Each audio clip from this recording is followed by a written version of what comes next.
Imagine being 9 months pregnant and the pregnancy has gone great so far. No morning sickness, no abnormal test results, and some awesome cravings. Your 37-week appointment has come up and you go in and sit down. The medical assistant takes your blood pressure. It's a little high, but nothing crazy. Your doctor is super excited for you because you have started to dilate already, which means you're even closer to D-Day, i.e. delivery day, which is super exciting. You're told that you need to come back in a couple days for a blood pressure check, but don't worry, this happens all the time. Fast forward 2 days, it's now Thursday, and you're winded walking from the car to your doctor's office, which used to be a breeze.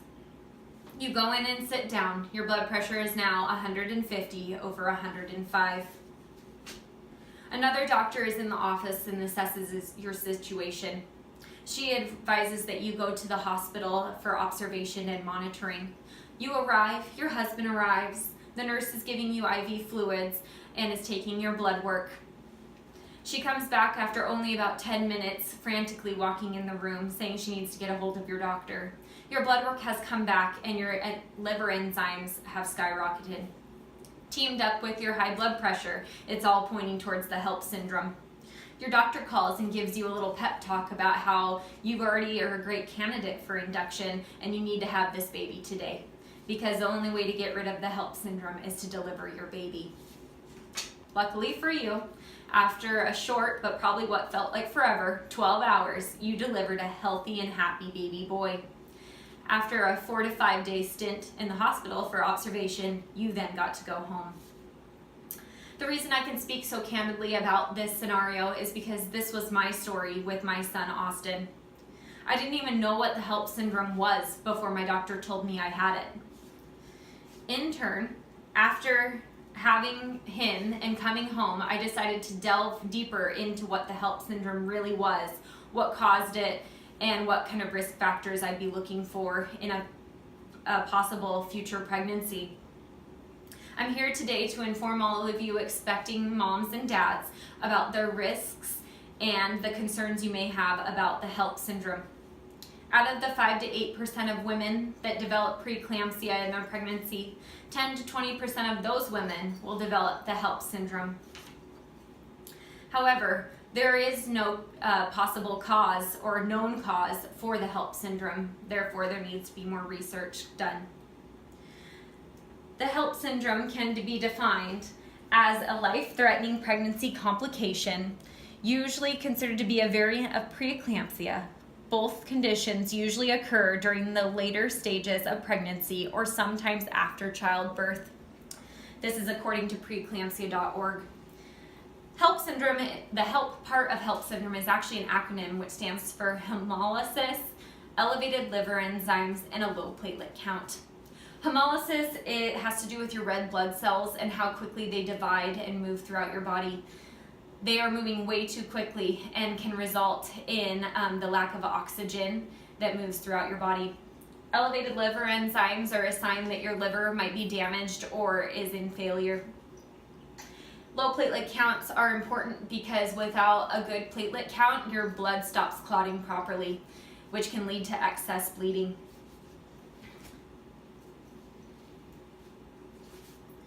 Unfortunately, the mortality rate of somebody who gets the HELLP syndrome, it can be as high as 30% because the symptoms can be confused for other things that are not as serious, like the flu or gastritis. Some of these symptoms include, the severity of the HELLP syndrome is based on your platelet counts. So class 1, which is severe, is your platelet count is under 50,000 units. Class 2, which is moderate, means your platelet count is between 50,000 and 100,000 units. Class 3, which is mild, means your platelets are between 100,000 and 150,000 units. Normal range for a pregnant woman in her 3rd trimester is between 146,000 and 429,000 units. HELLP symptoms are headache, swelling, nausea, vomiting, indigestion after eating, abdominal and chest tenderness, bleeding, changes in vision, shoulder pain, and pain while breathing deeply. Two other things to look out for is if you've already been diagnosed with high blood pressure, or if your doctor has found proteins in your urine doing a protein test. Most often though, women usually state that they have a gross feeling or they just don't feel right. In my case, I felt like I had hit a brick wall. One day I felt great being pregnant, the next day I didn't want to be pregnant any longer. Do not hesitate to tell your doctors about these feelings, because without you saying anything, they would never know. And plus, it can be life-saving. Some risk factors include being over 35, being obese, being African American, pre-pregnancy high blood pressure, having previously been pregnant and have a pre-existing liver or kidney disease, or a history of preeclampsia in previous pregnancies.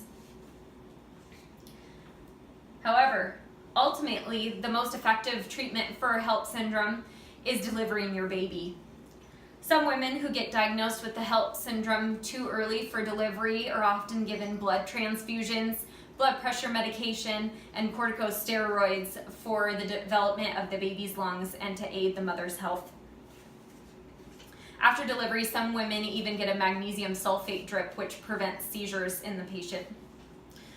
Going back to delivery, I was a little mind-boggling because my levels kept going up and up and up. However, with the dedication and education that my doctors had, they kept steadfast to my case and allowed me to go home after 4 to 5 days after I convinced them that my bed was the best place for me to be.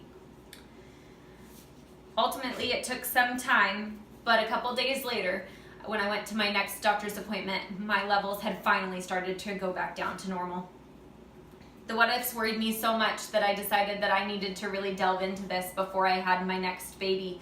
Would I have a risk factor again of getting this with my second pregnancy? Guess what? Sure do. You have a higher risk of having the HELLP syndrome again if you've already had preeclampsia or the HELLP syndrome again. Or previously, I'm sorry. This proved to be correct, and at 33 weeks, I developed the HELLP syndrome for my second time. I delivered him, and he was rushed off to the NICU, and he stayed there for 31 days. However, I am happy to report that he is a happy and healthy 1-year-old today. Thank you so much for listening to my story. I really hope you learned something new today that you had not read in some of those pregnancy books. My mission in sharing my story is that the awareness will be raised around the HELLP syndrome, and that some other women will know when they are told that they got the HELLP syndrome what it actually is, instead of wondering what could be. I also want to emphasize the power of your gut feeling, because without you saying something to your doctor, a lot of times your doctor has no idea what's going on inside of you. All it takes is a blood test to discover whether you have the HELLP syndrome or not. I hope you all have a great afternoon, and congratulations on your upcoming new additions. Thank you.